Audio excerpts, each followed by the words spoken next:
நம்ம வீடியோவில் ஒரு கார்ன் சீஸ் பால் தான் செய்ய போகிறோம். அதை எப்படி செய்கிறதுன்னு பார்க்கலாம்.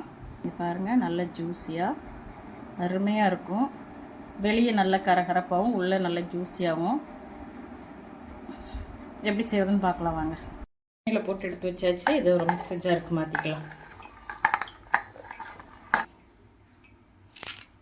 கொஞ்சமாக மல்லித்தூள் சிறப்பாக அரைச்சி எடுத்து வரலாம். இப்போ அரைச்சிட்டு வந்தாச்சு. இப்போ இதை ஒரு பாத்திரத்தில் மாற்றிக்கலாம். பாத்திரத்தில் வச்சாச்சு. உருளைக்கிழங்கு வேக வச்சு மசிச்சு வச்சுருக்கோம், அதையும் போட்டுக்கலாம். இதோட கொஞ்சம் சில்லி ஃப்ளேக்ஸ், கொஞ்சமாக உப்பு, கொஞ்சமாக இஞ்சி பூண்டு பேஸ்ட், கொஞ்சம் கரம் மசாலா மிக்ஸ் பண்ணிக்கலாம். கட்ட வேண்டாம். இப்போ இதை சின்ன சின்ன பால்ஸாக உருட்டி எடுத்துக்கலாம்.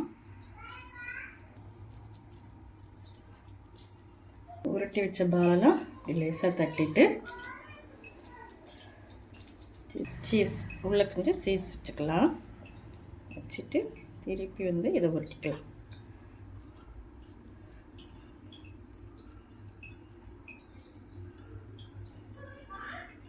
இதை அப்படி இந்த பிரெட் தோலில் போட்டு அப்படியே பெரட்டி எடுத்து வச்சுக்கலாம். எல்லா பால்ஸையும் அப்படி பண்ணிக்கலாம். எண்ணெயில் போட்டு எடுத்துக்கலாம்.